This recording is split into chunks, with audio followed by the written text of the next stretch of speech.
हमारे सभी सुनने वालों को मेरा यानी कि रोशनी का प्यार भरा नमस्कार। दोस्तों, आज मैं लेकर आई हूँ आपके लिए जॉर्ज ऑरवेल के नॉवल 1984 का हिंदी अनुवाद। ये है इसकी तीसरी कड़ी और नॉवल का भाग 4। कहानी शुरू करने से पहले मैं शुक्रगुजार हूँ उन श्रोता की जिन्होंने इसके अगले भाग की फरमाइश की, क्योंकि व्यूज को देखते हुए मुझे लगा था कि शायद ये कहानी हमारे श्रोताओं को बिल्कुल भी पसंद नहीं आई है। लेकिन जैसे कि उन्होंने इसकी फरमाइश की, तो अपने श्रोताओं की फरमाइश को हम लोग नजरअंदाज बिल्कुल नहीं कर सकते। तो शुरू करते हैं भाग 4 का हिंदी अनुवाद। दफ्तर का काम शुरू होते ही विंस्टन ने अनजाने में एक गहरी सांस भरी। टेलीस्क्रीन की निकटता भी उसे ऐसा करने से रोक नहीं पाई। फिर उसने श्रुत लेख की मशीन अपने पास खींची और उसकी मुंहनली से धूल झाड़ने के लिए उसमें फूंक मारते हुए नाक पर चश्मा चढ़ा लिया। उसके डेस्क के दाहिनी ओर दीवार में एक हवा नली थी, जिसमें से गोलियाकार मोड़े गए बत्ती नमा 4 बच्चे अभी अभी बाहर निकले थे। उसने चारों को खोला और आपस में नत्थी कर दिया। उसके क्यूबिकल की दीवारों में 3 सुराख थे। श्रुतलेख वाली मशीन के दाहिनी ओर लिखित संदेशों को उगलने वाली संकरी सी हवा नली, बाएं अखबार उगलने वाली एक नली और साइड वाली दीवार में विंस्टन की पहुंच के भीतर एक लंबा आयताकार सुराख जिसके मुहाने पर तारों की जाली लगी हुई थी। ये वाला सुराख कचरे कागज फेंकने के लिए था। ऐसे हजारों या दसियों हजार सुराख पूरी इमारत में थे, न केवल कमरों में बल्कि हर गलियारे में थोड़ी थोड़ी दूरी पर। इन्हें स्मृति नाशक बिल कहते थे। इसकी कुछ खास वजह थी। मसलन, अगर आपके पास कोई नष्ट करने लायक कागज हो जिसका अब कोई उपयोग नहीं रह गया हो, या फिर किसी को कहीं कोई कागज का टुकड़ा पड़ा हुआ मिल जाए, तो ये रवायत थी कि आप अपने सबसे करीबी स्मृति नाशक बिल का ढक्कन उठाकर कागज को उसके हवाले कर दें। भीतर जाते ही गर्म हवा के प्रवाह में खिंचते हुए वह अपने आप भट्टी तक पहुंच जाएगा। इमारत के कोने अंतरों में ऐसी विशाल भट्टियां कहीं छिपी बताई जाती थी। विंस्टन ने उन चारों पर्चों को ध्यान से देखा। हर एक में 1 या 2 पंक्ति का कोई संदेश लिखा था, कूट भाषा में। जरूरी नहीं कि न्यूज स्पीक ही हो, लेकिन ज्यादातर उसी के शब्द थे, जिसे आंतरिक उद्देश्यों के लिए मंत्रालय में प्रयोग में लाया जाता था। संदेश कुछ ऐसे थे: Times 17.3.84 speech malreported Africa rectify. Times 19.12.83 forecasts 3YP fourth quarter 83 misprints verify current issue. Times 14.2.84 mini plenty mal-coated chocolate rectify. Times 3.12.83 reporting BB day order double pleasant good reference. Unpersoned rewrite full wise up sub ante filing. थोड़ी राहत के साथ Winston ने चौथे पर्चे को कोने में रख दिया। वह थोड़ा जटिल काम था, जिम्मेदारी भरा, इसलिए उसे अंत में किया जाना ही बेहतर था। बाकी 3 तो रोजमर्रा जैसे काम थे। हालांकि दूसरे वाले संदेश के लिए आंकड़ों को कायदे से खंगालने की जरूरत पड़ती। विंस्टन ने टेलीस्क्रीन पर पिछली तारीखें डायल की और द टाइम्स के उन तारीखों में अंक मंगाए। बमुश्किल कुछ मिनट बाद हवा नली ने उन अखबारों को उगल दिया। उसके पास पर्चों में जो संदेश थे, उनका संबंध ऐसे अखबारों, लेखों या समाचारों से था जिन्हें किन्हीं कारणों से बदला जाना था, या सरकारी भाषा में कहें तो दुरुस्त किया जाना था। मसलन 17 मार्च के टाइम्स के हिसाब से मोटा भाई ने एक दिन पहले अपने भाषण में भविष्यवाणी की थी कि दक्षिण भारत के मोर्चे पर अमन होगा, लेकिन उत्तरी अफ्रीका में यूरेशिया हमला करेगा। हुआ उल्टा। यूरेशिया हाई कमान ने दक्षिण भारत पर हमला बोल दिया और उत्तरी अफ्रीका का मोर्चा छोड़ दिया। इसलिए ये जरूरी हो गया था कि मोटा भाई के भाषण के उस हिस्से को दोबारा लिखा जाए, और इस तरह ताकि जो वास्तव में हुआ था भविष्यवाणी भी वही बताए। इसी तरह 19 दिसंबर के द टाइम्स में 1983 की चौथी तिमाही में होने वाले उपभोग की विभिन्न वस्तुओं के उत्पाद की आधिकारिक भविष्यवाणी प्रकाशित की गई थी। ये अवधि 9वीं त्रिवर्षीय योजना की 6ठी तिमाही में थी। आज के अखबार में वास्तविक उत्पादन के आंकड़े छपे थे, जिससे साबित हो रहा था कि भविष्यवाणी पूरी तरह गलत थी। विंस्टन का काम मूल अनुमान को वास्तविक उत्पादन के आंकड़ों के बराबर बनाना था। तीसरा संदेश तो बहुत ही साधारण सी गलती के बारे में था, जिसे मिनटों में दुरुस्त किया जा सकता था। कुछ समय पहले ही फरवरी में श्री मंत्रालय ने वादा किया था, सरकारी भाषा में इसे वचन देना कहते थे कि 1984 में चॉकलेट के राशन में कोई कटौती नहीं होगी। विंस्टन को जहां तक पता था, इस हफ्ते के अंत में चॉकलेट का राशन 30 ग्राम से घटकर 20 ग्राम होने जा रहा था। कुल मिलाकर बस इतना करना था कि पहले किए गए वादे की जगह एक चेतावनी डाल देनी थी कि जरूरी लगा तो अप्रैल में किसी भी वक्त राशन को कम किया जा सकता है। सारे संदेश देखने के बाद विंस्टन ने श्रुतलेख वाली मशीन में उन्हें दुरुस्त करके सही किए गए हिस्सों को अखबार की उपयुक्त प्रतियों के साथ नत्थी किया और हवा नली में छोड़ दिया। फिर उतनी ही निरायास गति से उसने मूल पर्चों और उन्हें दुरुस्त करने के क्रम में अपने लिखे नोट्स को लपटों का ग्रास बनाने के लिए स्मृतिनाशक बिल में डाल दिया। हवानली की जटिल निचली सतहों में क्या होता था, उसका ठीक ठीक उसे पता नहीं था। एक मोटा मोटी अंदाजा जरूर था। एक बार द टाइम्स के संस्करणों में छपी सूचनाएं दुरुस्त करके एक साथ संकलित कर ली जाती, फिर उन प्रतियों को दोबारा छापा जाता था। अखबार की मूल प्रति को नष्ट कर दिया जाता और उसकी जगह दुरुस्त की हुई प्रति को फाइल में लगा दिया जाता। लगातार बदलाव और दुरुस्तगी की ये प्रतिक्रिया केवल अखबारों के साथ ही नहीं चलती थी। किताबें, पत्रिकाएं, पर्चे, पोस्टर, सूचना पत्र, फिल्में, साउंड ट्रैक, कार्टून, तस्वीरें, हर किस्म के साहित्य या दस्तावेज के साथ ऐसा किया जाता जिसका कोई राजनैतिक या वैचारिक महत्व होता है।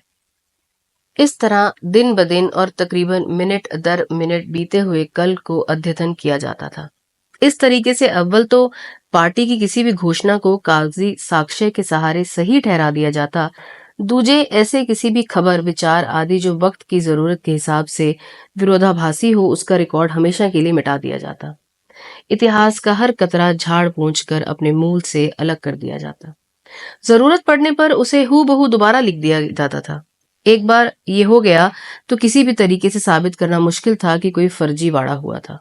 रिकॉर्ड विभाग का एक बड़ा हिस्सा जहां विंस्टन काम करता था, उससे भी कहीं ज्यादा बड़ा हिस्सा केवल ऐसे लोगों से भरा पड़ा था जिनका काम ऐसी किताबों, अखबारों और अन्य दस्तावेजों की सभी प्रतियों को इकट्ठा करने का था जिन्हें नष्ट किया जाना था, क्योंकि उन्हें बदला जा चुका था। दी टाइम्स अखबार की तमाम ऐसी प्रतियां मूल प्रकाशन तारीख के अंतर्गत फाइलों में दर्ज थीं, जिन्हें सियासी समीकरणों में बदलाव या मोटा भाई की गलत भविष्यवाणियों के कारण दर्जनों बार फिर से लिखा गया। उन्हें गलत ठहराने के लिए कोई और प्रति मौजूद थी ही नहीं। इसी तरह किताबों को भी वापस लेकर बार बार दोबारा लिखा जाता था और फिर से जारी कर दिया जाता था, बिना ये बताए कि उनमें कोई बदलाव किया गया है। यहाँ तक कि विंस्टन को जो लिखित निर्देश प्राप्त होते थे और जिनसे वह काम पूरा होते ही तुरंत फारिग भी हो जाता था, उनमें ये घोषित या अघोषित आशय नहीं होता था कि ये किसी फर्जीवाड़े के लिए दिया गया है। इनमें केवल गलतियों, भूलों, गलत छपाई या गलत उदाहरणों का संदर्भ होता था, जिसे तथ्यात्मक सटीकता के लिए दुरुस्त किया जाना जरूरी था। श्री मंत्रालय के आंकड़ों को दुरुस्त करते हुए वह यही सोच रहा था कि दरअसल इसे फर्जीवाड़ा कहना भी सही नहीं था। ये दरअसल एक बेतुकी चीज को दूसरी से बदलना था, क्योंकि जिन चीजों से आपका पाला पड़ा था वे वास्तविक दुनिया में तो थी ही नहीं। वास्तविकता से उसका उतना भी रिश्ता नहीं था जितना किसी झूठ का होता है। आंकड़े अपने मूल संस्करण में भी कपोल कल्पना थे और दुरुस्त करने के बाद भी सारा खेल दिमाग का ही था, और आपसे उम्मीद की जाती थी कि इसी में अपना ज्यादातर वक्त आप खपाएं। मसलन श्री मंत्रालय ने तिमाही के अंत में बूटों के उत्पादन का अनुमान 145 मिलियन जोड़े लगाया था, जबकि वास्तविक उत्पादन केवल 62 मिलियन बताया गया। विंस्टन ने भविष्य के उत्पादन अनुमान को दुरुस्त करके 57 मिलियन कर दिया, ताकि ये दावा किया जा सके कि कोटे से ज्यादा बूट बनाए जा चुके हैं। ऐसा नहीं कि 62 मिलियन का आंकड़ा 57 मिलियन के मुकाबले सच के ज्यादा करीब हो या फिर 145 मिलियन के आसपास हो। बहुत मुमकिन है कि बूटों का उत्पादन हुआ ही ना हो। इतना ही मुमकिन ये भी था किसी को पता ही ना हो कि कितने बूट बनाए गए। वास्तव में किसी को इसकी परवाह तक नहीं थी। कुल मिलाकर आप इतना जान सकते थे कि हर तिमाही कागजों पर भारी संख्या में बूट उत्पादित होते थे, जबकि ओशिनिया की शायद आधी आबादी नंगे पैर चलने पर मजबूर थी। दर्ज किए गए किसी भी तथ्य के साथ सही स्थिति नहीं थी। बड़ा हो या छोटा, यहाँ किसी भी चीज का कोई अर्थ नहीं था। चीजें इस हद तक निस्सार हो चुकी थी कि आज की तारीख भी अनिश्चित थी। विंस्टन ने हॉल में सरसरी निगाह दौड़ाई। दूसरी तरफ बराबर के क्यूबिकल में तीखे नैन नक्श और दागदार ठुड्डी वाला एक छोटा सा व्यक्ति अपने घुटनों में अखबार दबाए और श्रुतलेख मशीन की मुंह नली पर मुंह सटाए बैठा था। ये टिल्सन था। उसकी आदत थी, वह इतना धीरे बोलता था कि उसके अलावा केवल टेलीस्क्रीन को ही पता होगा। उसने सिर उठाकर देखा। चश्मे के भीतर से विंस्टन की ओर उसकी शत्रुवत नजर चमकी। वह क्या काम करता था इसका विंस्टन को कोई अंदाजा नहीं था। टिल्स्टन से उसका परिचय शायद ही रहा होगा। रिकॉर्ड विभाग में लोग अपने काम के बारे में मुश्किल ही एक दूसरे से बात करते थे। बिना खिड़की वाले उस लंबे से बंद हॉल में क्यूबिकल की 2 कतारें थी, जिनसे लगातार पन्नों की फड़फड़ाहट और श्रुतलेख में की जाने वाली फुसफुसाहट की अंतहीन मिश्रित आवाज आती रहती थी। कोई दर्जन भर तो इसमें ऐसे बैठते होंगे जिनके नाम से भी विंस्टन नहीं जानता होगा।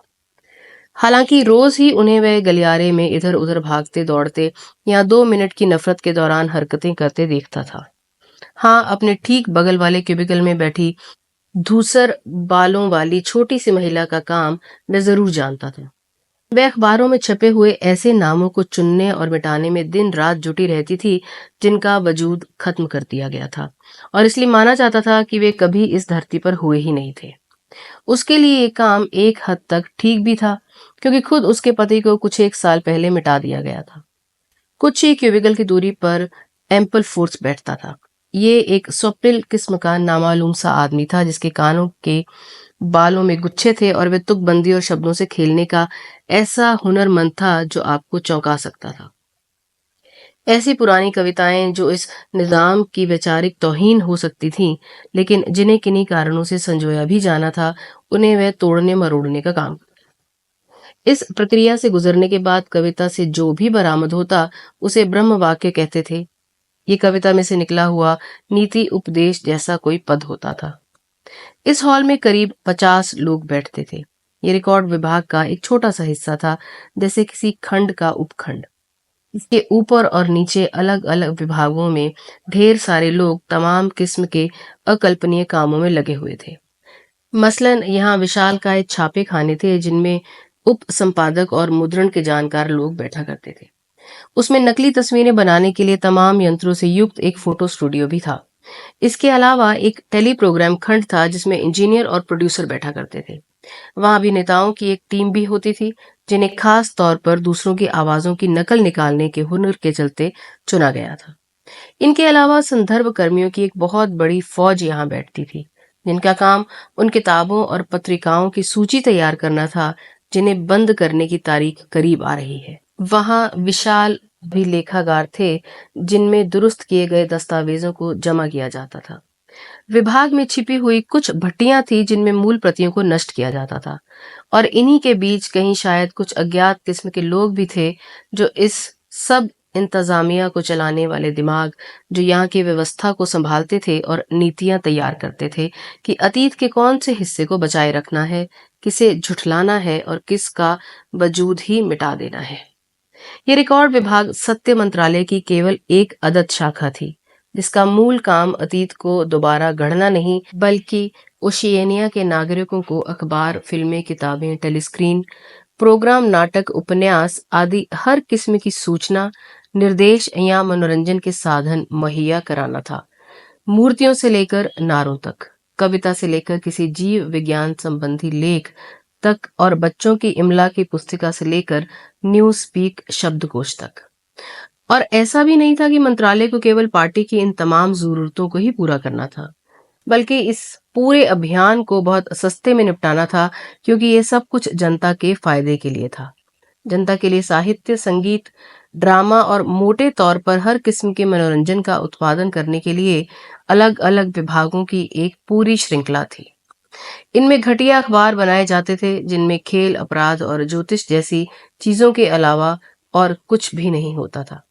ऐसे ही 5 सेंट में बिकने वाले रंगीन रोमांचक उपन्यास पैदा किए जाते थे। सेक्स से भरपूर फिल्में बनाई जाती थी और भावनात्मक गीत रचे जाते थे। ये गीत कोई व्यक्ति नहीं लिखता था, बल्कि यांत्रिक रूप से एक खास किस्म के क्लाइडियोस्कोप से बनाए जाते थे। इसे वर्सिफिकेटर या छंदकार कहा जाता था। यहाँ अलग से सस्ती और अश्लील सामग्री पैदा करने वाला एक कामुकता विभाग था, जिसे न्यूज स्पीक में पोर्नोसेक कहते थे। इस अश्लील सामग्री को सील किए गए पैकेटों में बाहर भेजा जाता था। पार्टी के किसी सदस्य को इसे देखने की मनाही थी, सिवाय उनके जो इस पर काम करते थे। काम के बीच विंस्टन की हवा नली से 3 और संदेश निकल आए थे, हालांकि वे आसान थे। 2 मिनट का नफरत सत्र शुरू होने से पहले ही उसने उन्हें निपटा दिया था। नफरत सत्र खत्म होने के बाद वह अपने क्यूबिकल में लौटा, शेल्फ से न्यूज स्पीक शब्दकोश उतारा, श्रुतलेख को मेज के एक कोने में धकेला, अपने चश्मे साफ किए और सुबह के सबसे जरूरी काम पर लग गया। विंस्टन की जिंदगी का सबसे बड़ा आनंद उसका काम था।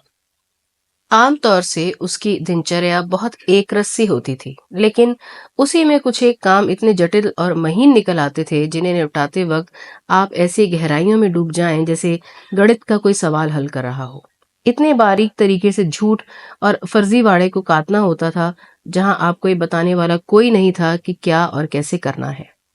केवल इंकसॉक के सिद्धांतों का ज्ञान वहां काम आता था और आपका अपना अनुमान कि दरअसल पार्टी आपसे क्या करवाना चाहती है। इस तरह के काम से विंस्टन बहुत खुश होता था, क्योंकि वह इनमें बहुत कुशल था। एक आध बार तो उस पर भरोसा करके उसे द टाइम्स के प्रमुख लेख भी दुरुस्त करने के लिए दिए जा चुके थे, जो पूरी तरह से न्यूज स्पीक में लिखे गए थे।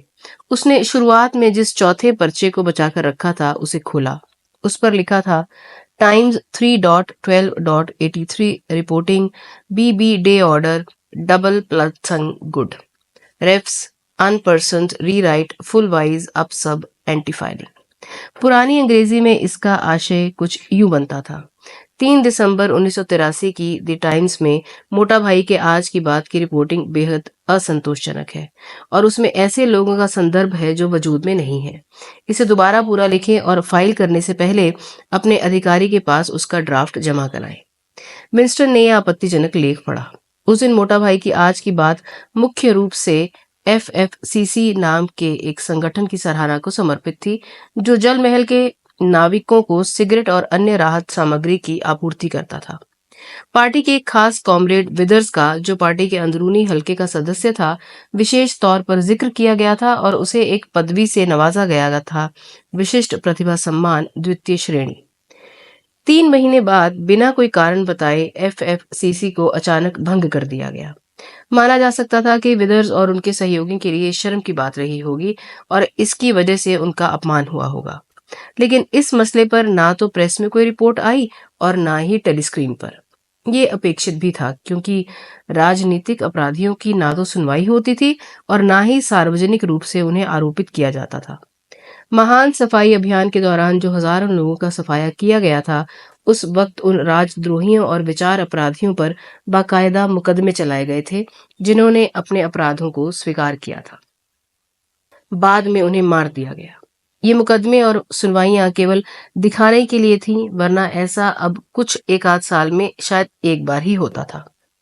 अब तो आमतौर से पार्टी के खिलाफ जाने वाले लोगों को गायब कर दिया जाता था, जिनके बारे में आगे कोई खबर नहीं आती। किसी को भनक तक नहीं लगती थी कि उनके साथ क्या हुआ। कुछ मामलों में जरूरी नहीं कि वे मर गए हों। अपने माता पिता के अलावा कम से कम ऐसे 30 लोगों को विंस्टन निजी रूप से जानता था, जो अलग अलग समय पर गायब हो गए। उसने एक पेपर क्लिप से अपनी नाक को सहलाया। उधर दूसरी ओर कॉमरेड टिल्सन अपनी श्रुतलिक मशीन में अब भी कुछ गोपनीय शब्द बोल रहे थे। एक पल के लिए उन्होंने अपना सिर ऊपर उठाया और विंस्टन को फिर से वही वैर भाव उसके चश्मे के पार नजर आया। उसे लगा कि कहीं टिल्सन भी तो वही काम नहीं कर रहे जो उसे मिला है। ऐसा मुमकिन था। ये इतना टेढ़ा काम था कि किसी एक आदमी के भरोसे नहीं छोड़ा जा सकता था, और किसी कमेटी के सामने इस काम को रखने का मतलब होता खुले में फर्जीवाड़े को स्वीकार करना। बहुत संभव था कि कम से कम दर्जन भर लोग मोटा भाई के भाषण के उल्टे संस्करण पर फिलहाल काम कर रहे हों।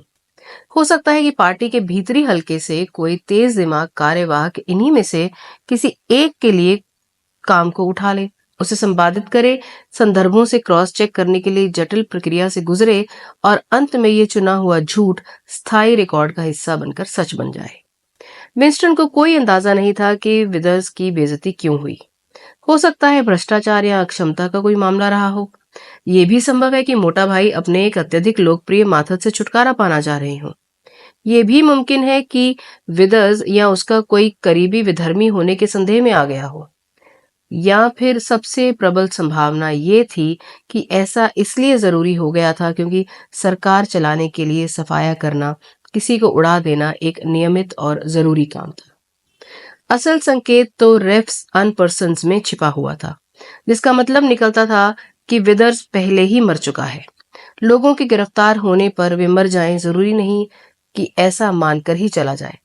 कभी कभार उन्हें रिहा भी कर दिया जाता था और एक आध साल आजाद छोड़ दिया जाता था, उसके बाद माना जाता था। अक्सर ऐसा होता था जिसे आप मरा हुआ मानकर चल रहे थे, वह किसी सार्वजनिक सुनवाई में प्रेत की तरह प्रकट हो जाता था और अब की हमेशा के लिए गायब हो जाने से पहले अपनी गवाही से सैकड़ों दूसरे लोगों को फंसा जाता। विदर्स के साथ हालांकि ऐसा नहीं हुआ। वह मिट चुका है, पहले ही अनपर्सन हो चुका है। वह अब नहीं है, वह कभी था ही नहीं। विंस्टन ने तय किया कि मोटा भाई के भाषण का स्वर महज उलट देने से काम नहीं बनेगा। बेहतर हो कि उसे किसी ऐसे अजनबी बात से जोड़ दिया जाए जिसका मूल विषय से कोई लेना देना ही ना हो। वह बड़ी आसानी से उस भाषण को देशद्रोहियों और गद्दारों के खिलाफ नियमित भर्त्सना में बदल सकता था, लेकिन यह तो आसानी से पकड़ में आ जाता। अगर किसी मोर्चे पर फतह की बात इसमें डाली जाती या 9वीं 3 वर्षीय योजना में किसी कामयाबी का जिक्र किया जाता तो भी बेवजह रिकॉर्ड बहुत जटिल हो जाते। एक विशुद्ध काल्पनिक बात चाहिए थी। अचानक उसके दिमाग में कौंधा एक नाम, गोया पहले से ही वहां पड़ा रहा हो, कॉमरेड ओगिलवी। उसके सामने कॉमरेड ओगिलवी की छवि भी आ गई, जो हाल ही में किसी जंग में बहुत साहसिक मौत मरे थे। दरअसल मोटा भाई अक्सर अपनी आज की बात को पार्टी के किसी सदस्य की याद के नाम समर्पित कर देते थे और उसकी जिंदगी व मौत को अनुकरणीय बताते थे। विंस्टन को लगा कि आज कॉमरेड ओगिलवी को याद करना चाहिए। जाहिर है कॉमरेड ओगिलवी नाम का कोई आदमी इस धरती पर नहीं था, लेकिन उसके बारे में एक आध लाइन छप जाती और एक आध फर्जी तस्वीरें जारी हो जाती तो उसका वजूद खड़ा होने में आखिर कितनी देर लगती। थोड़ी देर विंस्टन ने इसके बारे में सोचा, फिर श्रुतलेख मशीन को अपनी ओर खींचकर मोटा भाई के चिर परिचित अंदाज में बोलने लगा। मोटा भाई की भाषण शैली किसी फौजी अफसर जैसी थी, जिसमें आडंबर और शेखी झलकती थी, क्योंकि वह सुनने वालों से एक सवाल पूछता था और बिना ठहरे झट से खुद ही उसका जवाब दे भी देता था। मसलन इस बात से हमें क्या सबक मिलता है मित्रों?